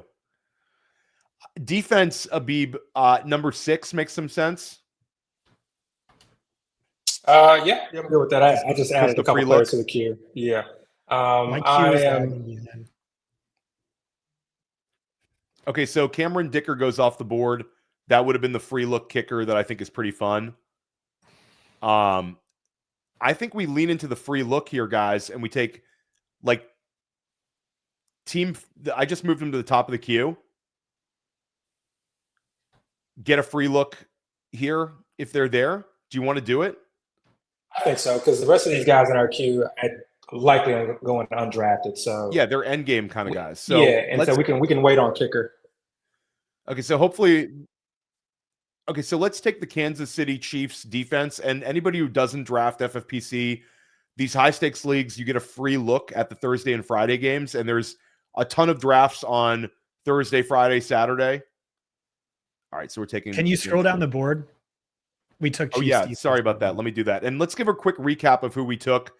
Justin Jefferson in round 1, Devon Achane in round 2, Jackson Smith and Jigba in round 3, Jaden Daniels in round 4, Cortland Sutton in round 5, Rashee Rice in round 6, Deebo Samuel round 7, Jake Ferguson round 8, Cam Scadaboo round 9, Luther Burden round 10, Brenton Strange round 11, Ray Davis round 12, Jerome Ford round 13, Rashard Smith, Taj Brooks, Rico Dowdle, and our first share of Phil Maffa, followed up by the Kansas City Chiefs defense. 2 more rounds to go, guys. Can we drop a free look if it's a question in the chat? Can we drop a defense after a free look if it's our only defense? I'm pretty sure we can. You can do it right after the Friday game and put in actually, no, that's a good point, Rich. Abib, I might be confused on that one. If we have a defense in and it's our only defense, last year there was something. You can add a defense before the Sunday games. You just need to make sure they're out of your lineup, obviously. Yeah, no, you move them out of your lineup and then you should be able to do it. Yeah, that was just kind of confused me a little bit. Yeah. And you can drop them too as well if you want. Yeah, you can drop them. You're right. That was just confusing. I was trying to. Shout out to Alex P. Keaton. He'll be live at the FFPC drafts, I'm sure. Shout out Joe King, plays a lot of FFPC. A lot of FFPC drafters in the mix there. I will be in Vegas. Abib will be in Vegas. Yeah, I'm being Looking Vegas forward to with the entire 1st and 15th crew. Yeah, Deo, Chris, everybody will be out there. Yeah. And shout out to Deo, who is also the best eye doctor in the entire fantasy football space. You are not going to find a better eye doctor / drafter. So I'm going to put on, out of respect Najee to Harris Deo, might need that connection. I'm putting my Right? blue light glasses on for the rest of the show as a shout out. Hey, This blue light glasses are killing me, Yeah. guys. So there we go. No, I'm probably going to take them off, but I want to You give a look like shout out. Bono. The first and 15, a great show. I had a chance to go on. Really high level winning draft strategy. Like if you're drafting FFPC, you're drafting NFFC, or if you want an edge in your home leagues, 1st and 15. Like I try not to listen to a lot of just to kind of get it behind the scenes. I try not to listen to too many podcasts this time of year because I want to keep completely fantasy points focused and not like try to have like too many outside voices. But I do listen to 1st and 15 every single week. So big shout out to what you guys are doing. Appreciate you guys. Shout out to Trey. Called me Bono on that one. Shout out to you too. Okay, guys. We're coming up here. My Exodia kicker still on the board. Should we take him, Scott? oh, absolutely. It's an edge. Brett Whitefield approved. Brett Whitefield did not want to talk about it when I asked him what I thought of this kicker, though. He says, I don't watch the kickers. Hey, I don't know who put it in. I really kind of like 5. Yeah, but that's yeah, exactly. I can't quit him either. Yeah. I know He might get cut. but I kind of like him. He's Because if all starting running backs got hurt, this is probably the guy that would just dominate if he got the work, right? Well, I And think would if be he- in one of the best situations. If he never suffered an injury, which I know is saying a lot for him, they were talking about him like he was Aaron Jones reincarnated. Oh, they sniped us on our Exodia kicker. It's I a can't believe sign. they put Jake Bates here. It's a Okay, sign. so we'll 2 or go with- 4. well, no, hold up. Here's the problem, guys. 4 might not play week 1, and you're gonna have to hold him, and you're gonna cut him. And Right. That's the biggest. May issue. I stump for you guys are both in the Anyone but Houston- Fryermuth. I feel like it's listen, guys. I'm gonna say it's Kaimi Fairbairn, who's a great kicker, who's available here, and we're never gonna have to cut him. Well, he's a week 6 bye. We'll cut him in week 6. We'll get 5 straight weeks out of high end kicker production. I'll say Matt Gay is also interesting. He's in a great offense. Jake Elliott, we get the free look at kicker. I trust you guys. I'm good with any of them. I typically go I try not to Kaimi. use too much brain power on. You want to kickers. go Kaimi Fairbairn for the Houston Town Yeah, vibes? yeah. Offense should be a little bit better. He kicks 50+ shouters. He's a really good kicker. Yeah. Okay, so we get our kicker, and now we're just on one. I almost think it's we lean into the free look here, guys. We have kicker, we have defense. Like I'm going to start loading up a couple guys. Nice. We got saved. Let's see. Let's get someone with upside. Someone with week I 1 had, upside. and who's I like will a real for the player. record, I did have Kareem Hunt in the He queue. was Guys, going to get all 2 in the end carries. zone. Like Remember what happened in that Brazil game last year? How it just completely popped off. It was Saquon. Yeah. It was all that scoring. I just feel like the Brazil game, it's like YOLO. It's going to be high scoring. I mean, it might not be. I mean, we have the Kansas City defense, but there's how a often chance are that the game international flips. games high scoring? Never. That might just be because it's always Jaguars versus Giants. Yeah, and you can't compare the vibes of playing in England in November to like getting to play in 90 degrees in Brazil. Hell yeah. Yeah. And guys, we have the KC running backs that's going to go off that game. Yeah, It's not going to be with carries. It's going to be through the air. well, here's just another and one other, like, I'm just trying to throw it out there. Do we want to take a chance on? Let me look at a little bit of correlation here. Round 20, we've got some really sketchy names in the queue right now, guys. It's a player we're dropping. Oh, It I really know who does we're going to matter. take. Hey, This, what? this is a player. This is a player that I'm trying to cram in because of the free look, because of the game, and you can see this guy getting 2 touchdowns in some wild game. And you get a free look. It's opening game, 20th round. I think we need to start cramming this guy in some builds. Zabib, I just put him in the queue, number 6. Tell me you can't see I'm the only guy seeing having 4 people in the queue. I put Raheem Mostert in. Like, dude, what if Ashton Jeanty, God forbid, suffers an ACL week 1? Oh, 5 is Don't interesting. say that. Don't say that. I know. Is it Raheem Mostert, or would it be, dare I even say his name on the stream? No, Zamir White came in second. Zamir. I mean, he got early look. I think he was the first Zamir running White. back in after I think at it's least in the is last that preseason right? game. Yeah, I mean, I don't know if it sticks, but I think he was the first running back in after Ashton Genty. I don't in know the who third you're preseason talking game. about, Theo. My queue's not loading. I put in an interesting name for a game that I think could be high scoring. Philly Dallas opening game, and I realized that like Philly's got a defense, whatever. It just feels like it's going to be an energized, high scoring atmosphere. The total's decent. It's the last pick of the draft where we get tight end. I just kind of I feel some conviction that there might be, like, what if he just comes out and plays ahead of Higgins? Okay, so let's take him. Yeah. Let's take him. Yeah, Then I'm not even going to yeah. say my guy that I want, that I'm going to start mixing in around 20. I'll just throw out one guy who I'll put him in the queue just as an ugly name for week 1 free look, and I put him at the bottom of the queue. He's had a decent preseason. You know what? He just went. Hammerhead's just. I was gonna get on board with that. I honestly think I was gonna say. So I think I think number 5. I think Tyler Conklin is our actual receiving tight end. Okay, so if I think they'll do a lot of that's tight end not sets, what I've but been hearing. Okay, so maybe I mean, interesting. it makes sense. He's probably a better. I think it's so. I don't think we'll know. I think Conklin's a decent bet. I think Will Dissly's a decent bet if you're looking for the free look tight end. One of those guys can catch a touchdown. Yeah, I'm going to stump for my guy at number 4. But Scott, if you want to take Terrence Ferguson and just see what that week 1 usage, like Ferguson came back recently. Look at how early Tyler Warren went. Look at how early Colston Loveland went. Okay, so Terrence Ferguson goes in round 20. There we go. It. Shout out to Jay, to everybody in the chat here. Let's quickly review the team.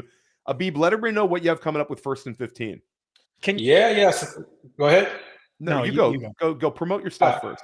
Yeah, absolutely. 1st and 15th, we try to pod weekly. I think we are likely going to be podding in season, so try to put out some weekly content too as well. Weekend review, maybe some little bit of waiver wire discussions. But yeah, check out some of the old pods. I think a lot of them age very, very well. It's not just sleeper takes, although there's a ton of that. It's a lot of game strategy, a lot of stuff that help you out with the high stakes, as well as your home leagues. So follow us at 1st and 15th. Please like and subscribe to the channel so you don't miss an episode. Hoping to have some other guests just before the season starts. But yeah, find us on Twitter, find us on YouTube, find us on Spotify, find us on Apple. And yeah, please like, subscribe. And I appreciate you guys. Again, I love drafting with you guys. This build right here, I would never have had on my own. You know? It's a yearly tradition. But I'll say, just for everybody watching on YouTube, 1st and 15, just go and subscribe to it on YouTube. If you're subscribed to Fantasy Points, when you get off of this, support Abib's channel, and also get better at drafting. It's 1st and 15, the number 1 ST, and then and symbol, and then they spell out 15. So go to the 1st and 15 channel on YouTube, subscribe to that, and then subscribe to it wherever you get your podcast. Scott and I both listen to it, so it's very, very high level stuff. And Abib, I mean, you're on the Mount Rushmore of high stakes fantasy players at this point. There's not 10 better drafters than you in America at this point. So big shout out to all your success and keep doing it. But the other 2 guys on the show, Chris and Deo, are also really, really good drafters and both have a ton of skin in the game. So really, really high level stuff. And subscribe to that everywhere. Scott, what do you have going on the next, week and a half before the season? Stay tuned. We have a crazy, massive announcement coming to Fantasy Points probably in a couple of days. So be on the lookout for that. If you're an all-in subscriber, you already know what I'm talking about.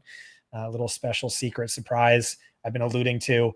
And yeah, I'll plug 1st and 15. Again, it's an amazing show. Abib, I think, is really one of the best high stakes players of all time. He has a track record. He's really smart. The show is great and entertaining. I was supposed to come on last week. I was not feeling well. I had to cancel the last second. I feel really bad about that, but I owe you 2 appearances if you have me. So We got you. Awesome.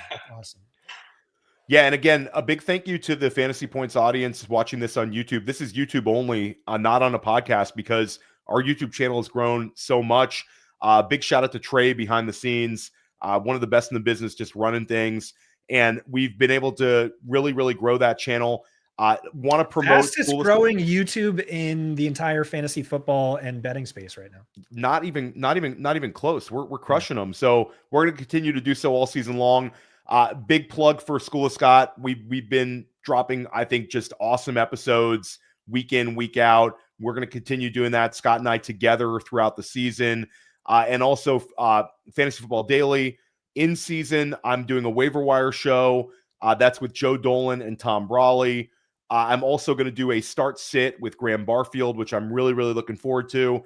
I have a solo pod where I sort of review the top 10 takeaways from the weekend's games. That'll drop in your podcast feed on Mondays.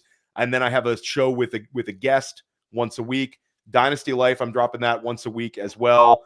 And just so much cool content at Fantasy Points. Yeah, we're busy, man. We're busy. But and you get a promo code for me, Theo? I personally like, what's the most recent one right now, Scott? You can promote, but I'll say Theo 2025 always works. Yeah, Theo 2025 is a good one. Hey, could you do me a favor? Can we end on this? I enjoy doing this. If you can go to our starting lineup, the set lineup page, I want you, Theo, to tell me how this team wins $1 million. Well, I can do it without even going to the start. Okay. I'll say that this team wins $1 million. I'll scroll up to the top. This team wins $1 million when Justin Jefferson ends up silencing the haters, and the JJ McCarthy haters are left in shambles when Justin Jefferson finishes as the wide receiver 1 overall. He averages 24 points per game. He goes full on Cooper Kupp, peak Cooper Kupp.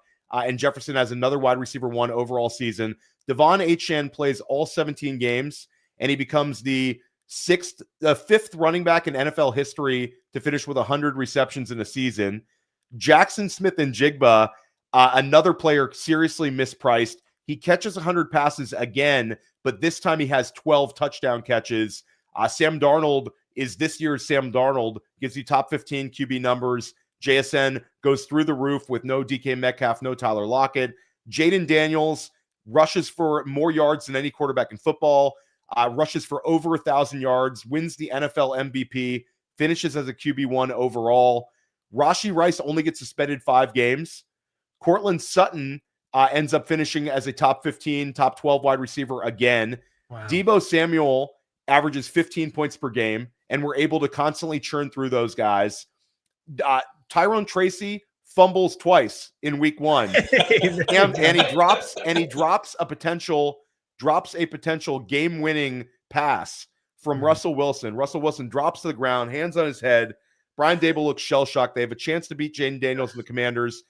2 fumbles and a drop, opens things up for Cam Scatterbu. Cam Scatterbu comes in the next week, catches 6 passes. Scott Barrett just victory laps as hard as anybody can on X.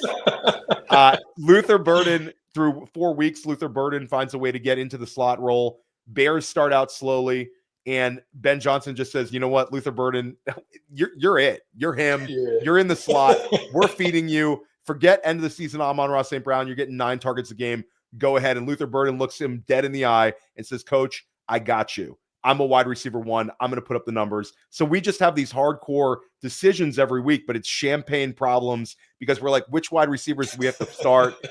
Jake Ferguson ends up benefiting from George Pickens. He has 10 touchdown catches this year, advantageous coverages. Ferguson gets a bunch of touchdowns. Brenton Strange. Okay, so for this build, the Travis Hunter people, including Abib, won't like this. Travis Hunter there's injuries at cornerback in Jacksonville. Jacksonville starts out the year 5-2. Every fantasy manager is loving life. Travis Hunter is wide receiver 15 to start the year. He's had a bunch of really strong weeks.